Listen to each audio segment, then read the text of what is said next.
Hello students, I am Neha Chauhan, your English teacher.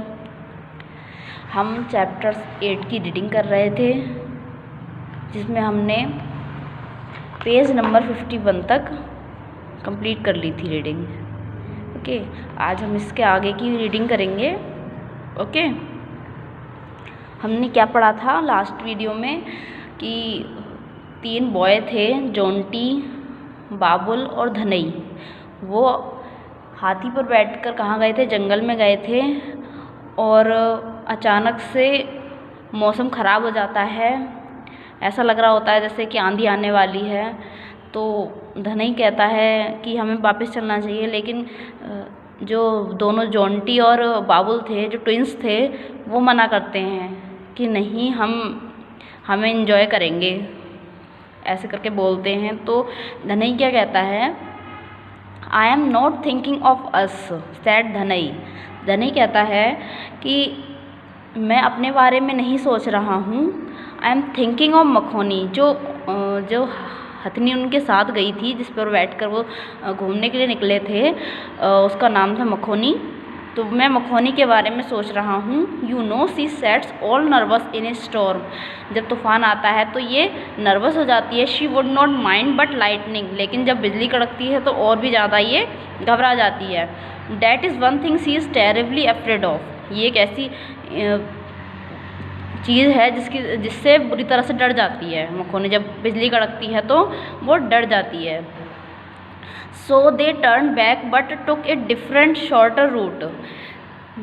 तो इसलिए वो वापस आ रहे होते हैं, लेकिन उस रास्ते से नहीं आते हैं, बल्कि दूसरे रास्ते से आते हैं, जो कि छोटा होता है रास्ता, शॉर्टर रूट से आते हैं। लुक, जोंटी शाउटेड, जोंटी चिल्लाया, देखो, pointing to their left, left side में पॉइंट आउट करते हुए, मतलब उंगली दिखाते हुए। About 100 yards away, 100 yards away यानी 100 यार्ड की दूरी पर लगभग। A dozen vultures were squatting on the ground, मतलब 1 दर्जन गिद्ध ग्राउंड पर बैठे थे। More of them circled low overhead waiting to land, और उनसे भी ज़्यादा वल्चर आसमान में घूम रहे थे, जो कि नीचे आने के लिए इंतज़ार कर रहे थे, घूम रहे थे वो। जैसे देखा होगा आपने, चील वगैरह आसमान में गोल गोल घूमती है जहाँ उसको बैठना होता है। तो ऐसे ही वल्चर्स वहाँ घूम रहे थे बैठने के इंतज़ार में। आगे पढ़ते हैं। Over there is a dead animal I am sure, asserted Babul. Babul ने कहा कि मेरे ख्याल से पक्का वहाँ पे कोई मरा हुआ जानवर है। Let us find out, said Dhanai. Dhanai ने कहा चलो देखते हैं। Turning Makhoni towards the flock of vultures, Makhoni को उन्होंने उधर घुमा दिया जिधर वल्चर्स का ग्रुप था। ग्रुप ऑफ वर्ड्स फ्लॉक बोलते हैं ना, तो फ्लॉक ऑफ वल्चर्स यानी जहाँ पर वल्चर्स का ग्रुप था, उन्होंने मखोनी को उसकी तरफ घुमा दिया। At their approach the vultures moved away squawking in protest.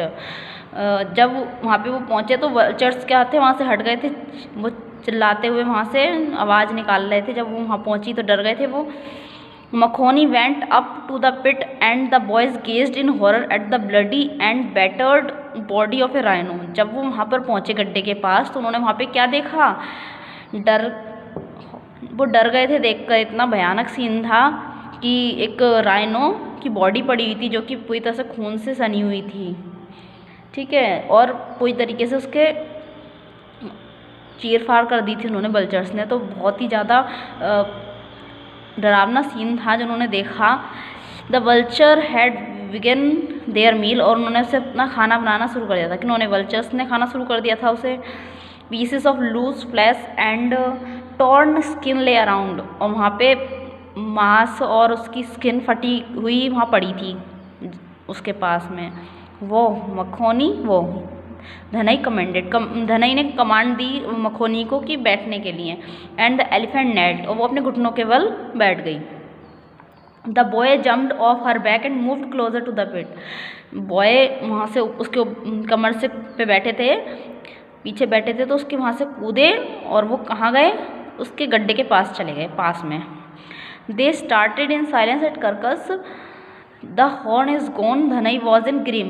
जब वो वहाँ पहुँचे तो मतलब बहुत ज़्यादा साइलेंस था वहाँ पे, जहाँ उसका शव पड़ा हुआ था, मतलब उसका डेड बॉडी पड़ी हुई थी राइनो की। तो धनई ने वहाँ जाके गुस्से से कहा इसका सींग गायब है, द हॉर्न इज गॉन।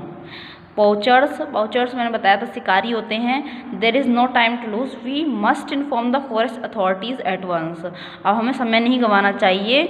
जो फॉरेस्ट की अथॉरिटीज़ हैं, मतलब जो जिनके अंडर में वो फॉरेस्ट रहता है, वहाँ उनको इन्फॉर्म करना चाहिए, उनको जानकारी देनी चाहिए एक बार at once. Would not it be better to look around first, Baul suggested. Baul ने सजेस्ट किया, मतलब उन्होंने बाउल ने राय दी कि क्या हमें पहले एक बार यहाँ चारों तरफ देख लेना चाहिए। We might find something about the poachers. हो सकता है वहाँ पे हमें कुछ क्लू मिल जाए पाउचर्स के खिलाफ। आफ्टर द रेन, बारिश के बाद, no clues will be left. कोई भी क्लू नहीं बचेगा, बारिश हो जाएगी तो कोई भी क्लू नहीं बचेगा। We must cover the ground now. हमें मतलब एक बार पूरा देख लेना चाहिए ग्राउंड को। You have right agreed Dhanai. Dhanai ने कहा कि तुम ठीक कह रहे हो, बट वी मस्ट हरी, लेकिन हमें जल्दी करनी चाहिए। Look how dark the sky is. देखो कितना घना बादल हो गए हैं, आसमान कितना डार्क हो गया है, यानी काला हो जाता है ना जब वो बारिश होने वाली हो या तूफान आने वाला हो, तो बादल जो है वो काला हो जाता है, डार्क हो जाता है। मखोनी इज़ गेटिंग रेस्टलेस। जब वो बिजली कड़क रही थी और तूफान आने जैसा हो रहा था, तो जो मखोनी थी वो विचलित थी, यानी डरी हुई थी। The boys horrid in 3 direction. और जो तीनों डायरेक्शन में बॉयज़ फैल गए। Jonty the most observant of the trio. उन तीनों में से जोंटी क्या था, सबसे ज़्यादा चौकस था। वो the first to cry out. उसने सबसे पहले आवाज़ वो चिल्लाया, hey both of you come and look at this. उसने कहा तुम दोनों यहाँ और ये देखो। The others rushed to Jonty. और जो बाकी थे वो जोंटी की तरफ भागे। He showed them a human footprint on a heap of rhino droppings. और उसने उनको क्या दिखाया, एक ह्यूमन का फुटप्रिंट दिखाया, मतलब पैर के निशान दिखाए। कहाँ पर, जहाँ पर राइनो ने वो कर दिया था, गोबर वगैरह कर दिया था, तो वहाँ पे ढेर लगा हुआ था ना उसका, तो वहाँ पर फुटप्रिंट दिखाए एक व्यक्ति के, यानी पैरों के निशान दिखाए। ओनली ए फुटप्रिंट, बस एक ही पैर के निशान।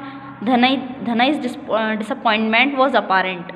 धनई की जो था वो दुखी हो गया, वो उसकी जो मायूस हो गया था वो स्पष्ट दिखाई दे रही थी कि धनई बहुत ज़्यादा अपसेट है।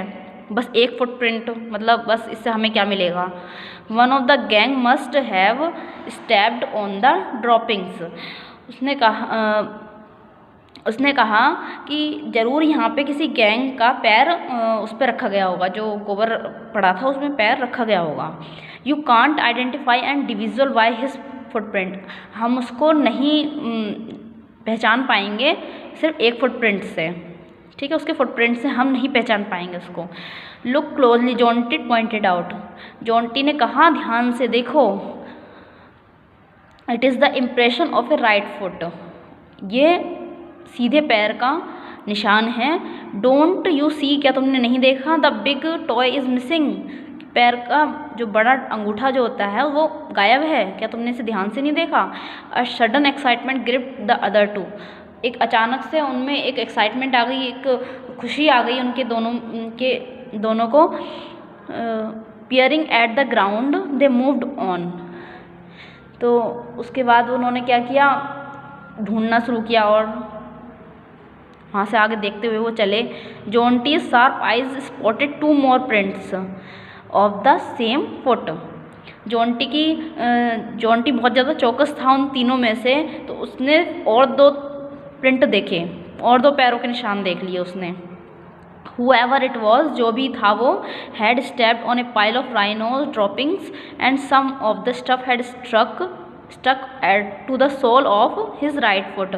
उसने कहा कि जो भी था वो उसका पैर उसके राइनो के जो गोबर था उस पर रखा गया होगा और उसके पैर पे चिपक गया होगा वो, और मतलब राइट फुट पे चिपक गया होगा।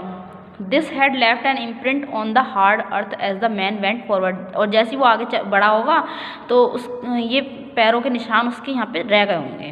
जब उसका पैर उसमें एक सन गया तो वो उसके जब वो आगे बढ़ा तो पैरों के निशान वहाँ पे रह गए होंगे। ठीक है।